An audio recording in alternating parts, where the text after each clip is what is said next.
আসসালামু আলাইকুম। আমি একটি প্যানে পেঁয়াজ, তেজপাতা, এলাচ, দারচিনি, লং দিয়ে ভেজে নিচ্ছি। তারপর এখানে আদা বাটা, রসুন বাটা দিয়ে দিলাম। আদা বাটা, রসুন বাটা দিয়ে একটু ভেজে নিব।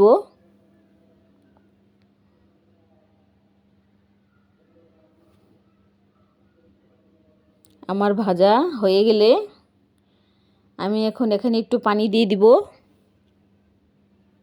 পানি দিয়ে এখানে হলুদের গুঁড়ো, মরিচের গুঁড়ো, ধনে গুঁড়ো এবং লবণ দিয়ে দিলাম। লবণ দিয়ে মশলাগুলো এখন একটু ভালো করে কষিয়ে নিব। আমার কষানো হয়ে গেছে। এখন আমি এখানে মসুরের ডাল দিয়ে দিলাম। একটু নেড়ে চেড়ে দিব।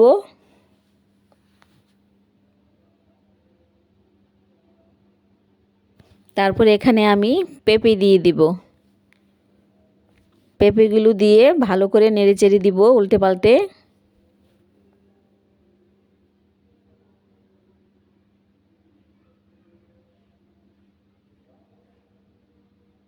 তারপর আমি এগুলোকে ঢেকে দিব।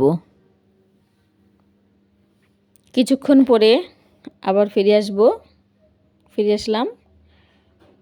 দেখুন আমার তরকারিগুলো বলক উঠে গেছে এবং এগুলো আমি ভালো করে নেড়ে দিচ্ছি। এগুলোকে আবার ঢেকে রাখবো। কিছুক্ষণ পরে আবার চলে আসলাম। ভালো করে নেড়ে দিচ্ছি পেঁপেগুলো সিদ্ধ হওয়ার জন্য। সিদ্ধ হয়ে গেছে। এখন আমি এখানে পানি ঢেলে দিলাম।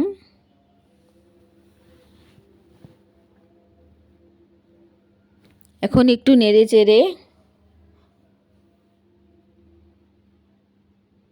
ঝোল ঠিক আছে নাকি, ঠিকই আছে। এখন আমি এগুলো ঢেকে দেব। কিছুক্ষণ পরে আবার চলে আসলাম। আবার একটু নেড়ে চেড়ে দিচ্ছি। আবার ঢেকে দিব।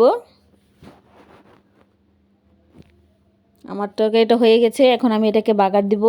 বাগারের জন্য একটি প্যানে কালি জিরা, রসুন কুচি এবং শুকনো মরিচ দিয়ে দিলাম।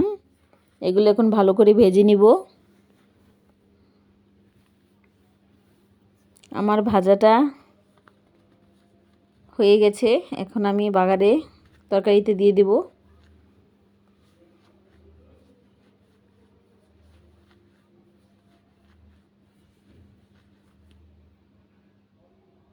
সুন্দর গন্ধ বের হয়েছে।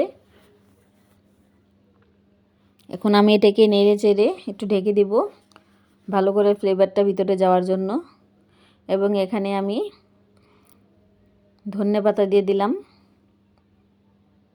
ধনেপাতা দিয়ে নেড়ে চেড়ে ভালো করে নেড়ে দিব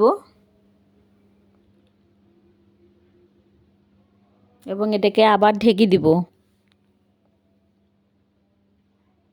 আমার তরকারিটা হয়ে গেছে।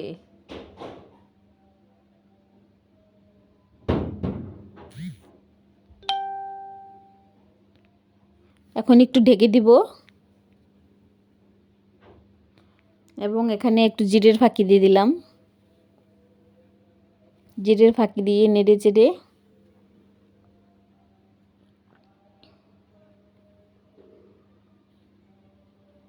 আমার একটু ঢেকে দিব জিরার গন্ধটা ভিতরে যাওয়ার জন্য ভালো করে। আমার তরকারিটা হয়ে গেছে। এখন আমি পরিবেশন করে নিব একটি বাটিতে। দেখুন আমার তরকারিটা কেমন হয়েছে। দেখা হবে অন্য এক ভিডিওতে আপনাদের সাথে আবারও। সবাই ভালো থাকবেন, আমার জন্য দোয়া করবেন। খুদা হাফেজ।